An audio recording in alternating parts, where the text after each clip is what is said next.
Uyu munsi nabategure ikiganiro kivuga kuri umugabo bita John Rambo. Ngira ngo abenshi muramuzi muri sinema, ni umukinnyi wa filime, ni icyamamare 80% ku bantu batuye isi. Ngira ngo uyu mugabo muramuzi. Kuba duteze amatwi kuri channel yitwa Ibyegeranyo TV.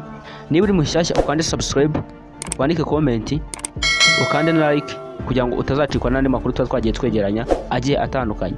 Uyu munsi tugiye kurebera hamwe ese Rambo yahoze ari iki, cyangwa se kugira ngo yinjire muri sinema, cyangwa se kugira ngo mutangiye kubona muri amafilime byagenze ute. Uyu mugabo izina rye rya nyaryo yitwa Sylvester Gordon Stallone. Yavutse ku itariki 6 Nyakanga 1946.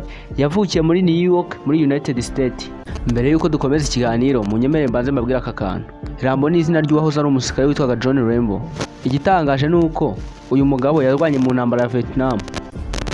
Ngira ngo abo bantu iyo ntambara murayizi. Kongera kubaho mu buzima busanzwe, dore filime za Rambo zakunzwe cyane, harimo iyitwa Fighter Blood yasohotse mu 1982.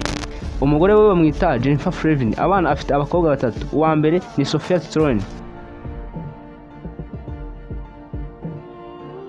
uwo nguwo mureba. Uwa kabiri yitwa Christine Stallone.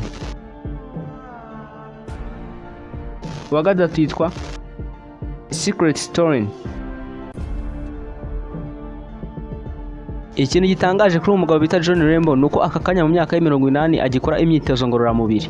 Gusa abantu benshi bagenda bari kuri inkuru z'ibihuha, harimo nk'uko abantu babeshya ngo abakinnyi ba filime akenshi na kenshi barapfuye. Umugabo bita John Rambo, reka ngo amakuru ya nyayo ko aka kanya ni muzima, ntago yigeze apfa. Mu gusoza iki kiganiro, reka nkubwire ko uyu mugabo bita John Rambo kwinjira mu gukina filime, dore ko yahoze ari umusirikare yarwanye muri Vietnam. Ngira ngo aka kantu ntago mwari mukazi. Reka dusoze iki kiganiro, ubutanza bategura ikiganiro kinini cyangwa se kirekire kibabwira inkuru ya nyayo yuzuye.